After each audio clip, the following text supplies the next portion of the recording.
Welcome to Wellywood Wargaming, where the grim dark never sleeps. Crack open a bottle of Wild Snake and spark up a low stick as we take a journey down Underhive. Welcome back to Wellywood Wargaming. I thought it was probably about time that I went through this again. So here I'm going to do my 10 best or my 10 favourite basic weapons in the game of Necromunda. Before I get into it though, please do like, share, subscribe and check out the Patreon as well if you'd like to support me further. Let's get into it. In at number 10, we are starting with the Kroot long rifle. Now this is a trading post weapon which is 30 credits and rarity 10 normally. Of course your Venators and Outcasts can start with this weapon and it's not too hard to get hold of in a campaign at rarity 10. These things are fairly easy to acquire. Now 30 credits, rarity 10 and the stats are as follows. There are some downsides, and I'm going to go through those in a second as well, but this is a pretty damn solid weapon, and that's why it makes it into my top 10.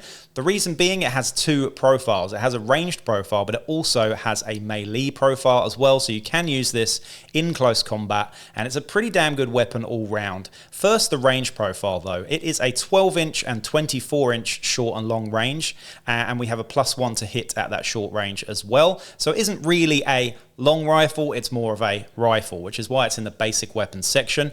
It is strength 4 though, which is nice and strong, so you're wounding most toughness 3 gangers on a 3. It doesn't have any AP, which is a slight downside later on in campaigns as you get more armor. Only damage 1 and it has a 4+ ammo. The traits here though are something I'm going to highlight. We have knockback, esoteric and plentiful. First, knockback. Knockback can be really good on a strength 4 weapon. It's only damage 1, but if you queue things up well and you use the terrain to your advantage, you're knocking back people into walls and stuff and getting that extra damage, meaning that this weapon automatically just gets better. It's very similar to a long rifle in that respect. It's just a shorter range version of it without the AP. However, it does have plentiful though, so this is very easy to reload. You don't need to roll an ammo check. It is just a simple action to reload this gun, which is fantastic.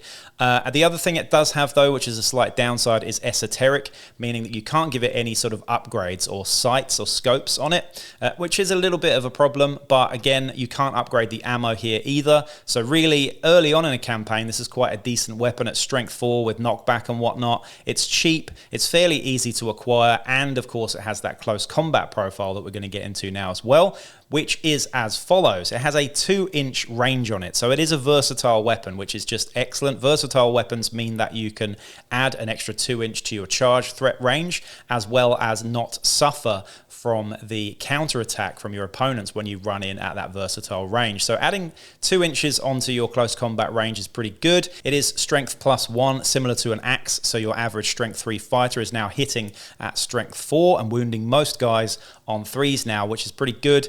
It's only damage 1, but it does have disarm, similar to an axe as well. Esoteric, again, meaning you can't upgrade it in any way. Melee and versatile, of course, at that 2-inch range. So overall, a pretty damn good weapon. For 30 credits, I think it's a bit of a steal, which is exactly why I put it in my top 10 here. It would be fairly easy to model a Kroot long rifle. Generally, you could just use a long rifle and stick an axe head on the barrel if you really want to. Otherwise, there are lots and lots of fantastic and easy to acquire Kroot models in the 40k and kill team ranges as well for this model. In at number 9, we have the arc rifle. This is definitely quite a rare one at rare 13 and is quite hard to acquire when you're in a campaign. Rare 13 is quite hard to roll for, but you will get those opportunities where you can snaffle one of these arc rifles up. They're 100 credits though, which is quite expensive, but the stats really do shine here. We've got a 9-inch short range, which is a little bit weird, I know, but with the 24-inch long range, so similar to your Lasgun, your Autogun, and the Kroot long rifle as mentioned before as well.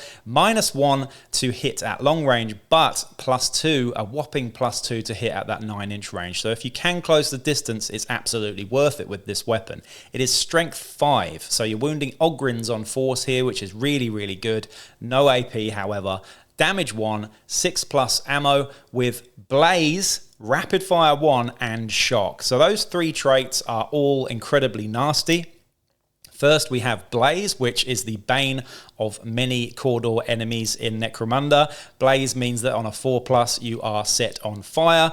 Being on fire is a real pain in the ass, and it can really ruin your day when you have a bunch of guys on fire running around doing nothing other than taking extra damage and just rolling around trying to put the flames out. So that in itself is very good, especially on a +2 to hit at short range strength 5 weapon. We then have Rapid Fire 1 though, meaning that you can get a possible 3 shots off with this, and with Blaze as well, not to mention the fact that we also have Shock. So you're fishing for 6s with this guy. If you hit on 6s, you are auto-wounding. 4+, you are setting them alight, and you've also got those 3 rapid fire shots as well. It's a really, really good weapon. Yes, it's 100 credits. Yes, it's quite rare. And it has a bad ammo of a 6+ as well, but again, that's similar to a bolt gun. So I think overall the arc rifle is a pretty damn scary weapon if you can get hold of it, and that's why I put it in at number 9. In at number 8, we have an Waste Nomads exclusive. Now, this thing is only available for Waste Nomads, and it's a bit of a shame, really, because it's an excellent weapon. It is similar to an autogun in the way that it works. However, there are a few real highlights here. We have a short range of 10 inches and a 24-inch long range, similar to an autogun, Lasgun, or indeed a Kroot long rifle. It's +2 to hit at short range of 10 inches, though, which is fantastic. I tend to give this to my Waste Nomad Juves, or runners, I think you call them. It's strength 3, which is the same as an autogun. There is no AP on this whatsoever. It's only damage 1, and it has a 5+ ammo as well. So okay ammo, the same as a reclaimed autogun here. However, the traits here really shine. We've got Rapid Fire 1, again making it very similar to the autogun. However, we've got the addition of Shock, which is not to be underestimated here. For 25 credits, this is a really, really good weapon. Again, I'll just highlight how good Shock is. If you roll a 6 to hit, it is automatically wounded. When you combine that with Rapid Fire, this thing is really, really, really good at taking out high toughness, high wound targets. So, you know, when you combine Rapid Fire and Shock on a vehicle or an Ambot or an Ogryn and you hit it on 6s, you are automatically wounding and you don't have to worry about how tough that target is. At 25 credits, with the Rapid Fire and the Shock and the +2 to hit in that 10-inch range, it is a really, really good weapon. And if you're playing Waste Nomads, you're definitely going to want to pick up one of these. Bit of a shame you can't get it for the rest of the gang as a Necromunda, though. In at number 7, we have the classic Autogun. The Autogun has many different variants. The main Autogun, though, does vary in cost a little bit, but from the trading post, it is a common item. So anybody can get this. Your Hive Scummer can get an Autogun for 15 credits. They're very common. You're going to see them in pretty much every gang, especially the sort of gunline gangs like Orlok or even Helot Cults, things like that. Autoguns are really, really good weapons. For 15 credits, they are just an absolute sort of stalwart in every Necromunda gang. They have a short range of 8 inches and a 24-inch long range with +1 to hit at short range. Not quite as good as that Blast Carbine we mentioned earlier. They are strength 3, they are damage 1 with no AP and 4+ ammo with the Rapid Fire 1 as well. So Rapid Fire really can ruin someone's day. If they have multiple wounds and you get multiple hits on them, you can take leaders and champs out with an autogun shot if you get lucky. Now, there are different types of ammo you can take with these guys. We've got static rounds, warp rounds and whatnot. And you can also take the reclaimed autogun as well, which is exactly the same. It's 5 credits cheaper and it has 5+ ammo instead of 4+ ammo, which, to be honest, most of the time I think is worth it. If I'm trying to build a list with lots and lots of guys in it, I tend to go with the reclaimed autogun so that I can save elsewhere in the gang. And the 10 credits is pretty good for a rapid fire strength 3 weapon. Yes, it's slightly more likely to be harder to reload, but it's still a 1 in 3 as opposed to a 50-50 chance of reloading it. You can still get different types of ammo for the reclaimed autogun as well. But where it gets really fun, for 25 credits and only for the squat prospectors, we have the squat Prospector Ironhead autogun, which is the same as a regular autogun. The only difference is it has rapid fire 2, which can put out a possible 6 shots, meaning this thing is really, really fierce, especially if you spread it across targets stood next to each other. 6 shots coming out of these guys, even though they're strength 3 and there's no AP, some of these are going to wound guys. And like I said earlier, you can certainly take out a leader, a champ, or even an ambot if you're lucky. So the autogun generally is absolutely a classic of Necromunda. Most gangs are going to use it, and you'll probably be very familiar with how good these things can be in a pinch.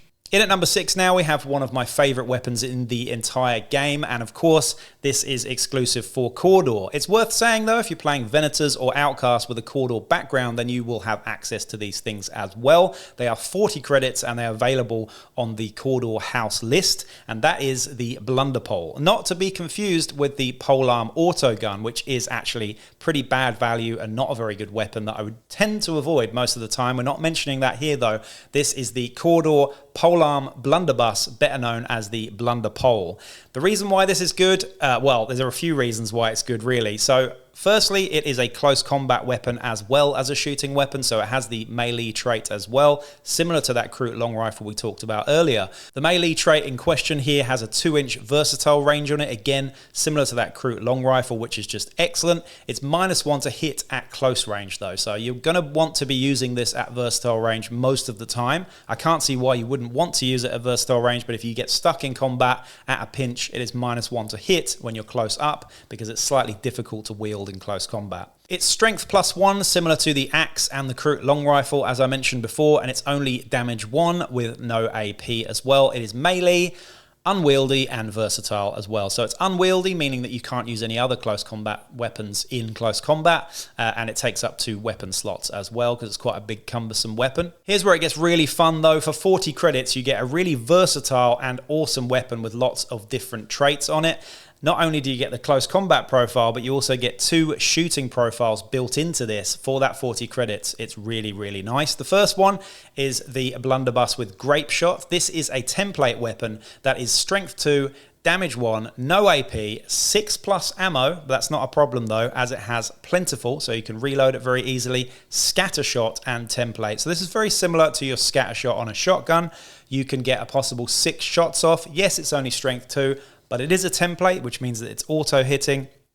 It's also, you know, possible to get some of those strength 2. You might roll 5s and 6s and actually wound stuff with it. But really, you're going to be using that most of the time just to pin targets that are in difficult places to reach or in cover. The really good one though happens to be the purgation shot. This is also a template. It's strength 3 though. It is 1 damage, no AP, 6+ ammo again, but it has blaze, scarce, and template. So again, that blaze is coming up here, and this is really where Cawdor get very scary. Not only do you get the exterminator one-shot hand flamer type things with the redemptionist side of Cawdor, you also get lots of these guys running around setting you on fire with these blunder poles. It's really, really good. It's strength 3. It's blaze, it's a template, it's basically a slightly worse version of a hand flamer for a fraction of the cost, and that is why it's such good value. 40 credits as opposed to 75 credits for a hand flamer, with an inbuilt backup of that grape shot and the close combat profile as well. 40 credits is an absolute steal, and that is why the blunder pole is so good. Not to mention, you also can get access to Emperor's Wrath rounds as well, which are as follows. We have a short range of 8 inches, so not a template, 12-inch long range though, at -1 to hit at that long range, with a strength 4, -1 AP, 2 damage, 4+ ammo, and knockback and pulverize. So really, really nasty, that one. Yes, you have to use your ballistic skill instead of just shooting a template everywhere, but if you hit stuff, knockback, pulverize, damage 2, and strength 4 with -1 AP is horrific. It's similar to a bolt gun, if not actually better. So yeah, really, really nasty. The only thing it doesn't have there is rapid fire, of course. So anyway, that is the Cawdor blunder pole, and deserving of being in the top of my list here in at number 6. In at number 5 here, we have an Enforcer Special. Now, Enforcers do kind of need a little bit of help overall, and they do get it with the guns that they can get. Not only do we get the Sniper Rifle, the Concussion Carbine, among others, we get the Subjugation Pattern Grenade Launcher as a basic weapon. So this guy is only available for your Subjugator type Palanite Enforcers, but it is a basic weapon as opposed to a special weapon, which is why I'm including this in the list here. It comes with 2 different grenade types. The first one is frag, which you probably know about if you've used frag grenades or indeed a grenade launcher. We get frag grenades here with a 6-inch short range, 24-inch long range, -1 to hit at short range, but you're never going to be using it at short range. They are strength 3. They don't have any AP, they are damage 1, and they are ammo 6 up, which is the sort of main downside to grenade launchers really. However, Blast 3 inches means that you can catch people in this, you can get across terrain and things like that. It is a template similar to all the other templates in the game, and they have knockback as well. So if you're lucky, you knock back somebody into a wall, you get that damage too, which is really juicy, as well as having that blast 3 inches. Frag grenades are really, really good. They did get nerfed recently, so they are sort of -2, I believe, to hit if you're just targeting an area on the floor, but it's still worth doing it most of the time, and being able to catch multiple fighters in the blast is just really, really good. For 50 credits, already a very good weapon. We then have stun rounds, though. They've got the same range profile with 6 and 24 respectively. However, they don't have that -1 a short range there as well, which is quite nice, I suppose. They're only strength 2 though, but they are -1 AP, so you're trading some strength for some AP there. The damage 1, they're 4+ ammo, which is a lot better than most grenade types, and they've got concussion as well. Concussion's really good. It lowers your initiative, so you can sort of knock people off railings and gantries a little bit easier. It's pretty nice, and that's your sort of backup one. Most of the time you're going to be using those frag grenades. If you run out though, you can start using stun grenades. Not to mention, if you go to the trading post or indeed the Palanite Enforcer house list, you'll be able to get lots of different grenade types to be able to upgrade this thing as well, with choke gas grenades, crack grenades, photon flash grenades, which are a real favorite of mine, scare gas grenades, and of course smoke grenades as well, which you'll probably be wanting pretty soon in your Enforcer list. Anyway, that is the Subjugation Pattern Enforcer Grenade Launcher in at number 5. In at number 4 now, and an absolute classic for 40k and Necromunda across the board, is the Lasgun, of course. Now, Lasguns, again, similar to Autoguns, are widely available to every single gang in the game at different costs as well. And the reason why these are so good for certain gangs, I'm talking about you, Escher, these things are 5 credits for House Escher. They're 10 credits for Van Saar, and both of those gangs are going to want lots and lots of Lasguns. Now, they're 18 inches at short range, 24 inches at long range, with +1 to hit at that 18-inch range, which is really, really accurate indeed. 18 inches is quite a long way across most boards. Getting that +1 to hit means that your average gang is going to be hitting most things out in the open on 3s, which is really, really good. We have a strength 3 profile with no AP. They are damage 1 and they are ammo 2+, which is really reliable. So not only do you get that +1 to hit a short range, you also get really reliable ammo roll of 2+, as well as plentiful. They have no other traits though. They're normally 15 credits out of the box, which is about where they should be. 15 credits is good value. These are mainly used as pinning devices, so they're very accurate at short range, obviously of 18 inches.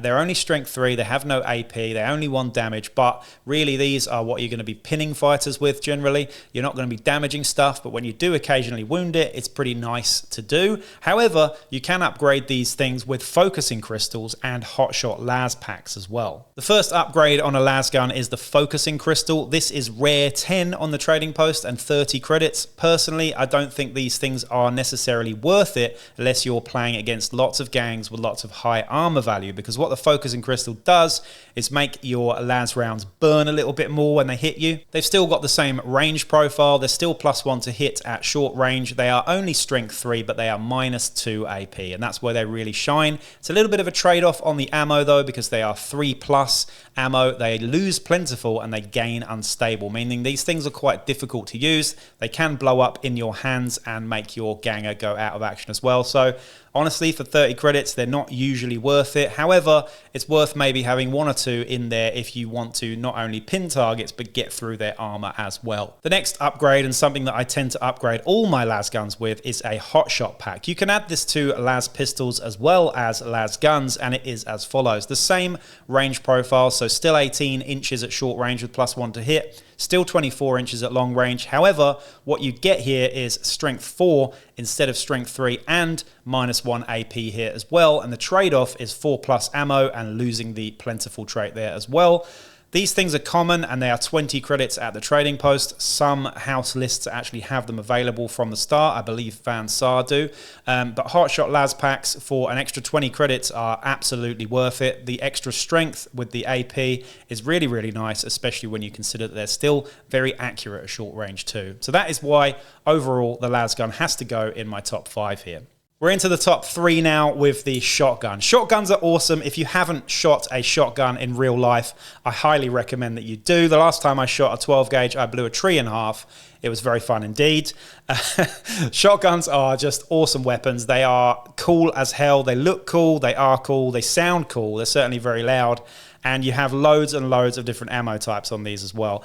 Again, similar to your Autogun and Lasgun, the shotgun is available to every gang in Necromunda for a cost of 30 credits generally. I believe they're cheaper for House Orlok at 25 credits, which is absolutely worth it. The shotgun comes with 2 different ammo profiles out of the box. You get the solid and scatter. The solid ammo is as follows. We have an 8-inch short range with a 16-inch long range. So these things are designed for short to medium range combat generally. They're +1 to hit though at that 8-inch range with a strength 4, 2 damage, no AP with knockback and an ammo 4 there as well. I use these things quite a lot to really basically just kill people. The strength 4 is wounding most targets on a 3. If you get knockback as well, you're adding to that high damage 2 there. Sometimes you can shoot someone and get 3 damage off with this thing. It's pretty nasty and yeah, very, very trusty, awesome shotgun ammo there. The next one is the scatter ammo, which I also use intermittently as well. Most of the time at range, you're going to be using the solid shot, but if you get really up close and personal, you're going to want to switch to your scatter ammo.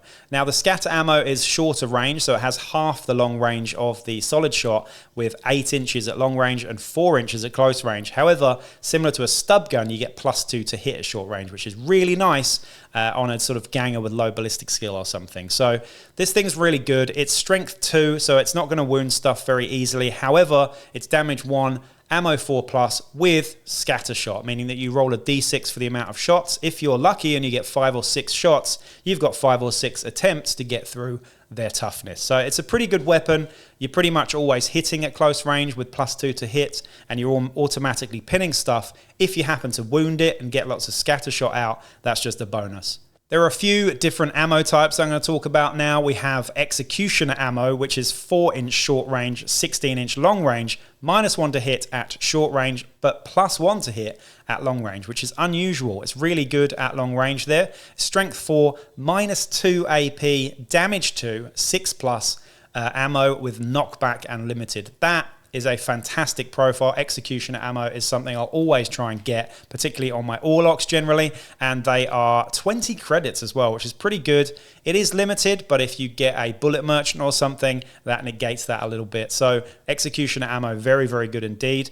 Inferno ammo as well, which is the same as the solid shot with blaze, which is also limited too. That's really good as well at rare 8 and 15 credits on the trading post. We then have gas shells, which are a little bit different here. They have the gas trait, which means that they ignore armor, and once they wound you, it doesn't matter how many wounds they've got, you just roll an injury roll. So the same as toxin, however, ignoring armor. Really nasty, these things. They're rare 11 though, so they're a bit harder to get hold of, and they're 25 credits. However, they have blast 3 as well, so really, really good on the gas shells there.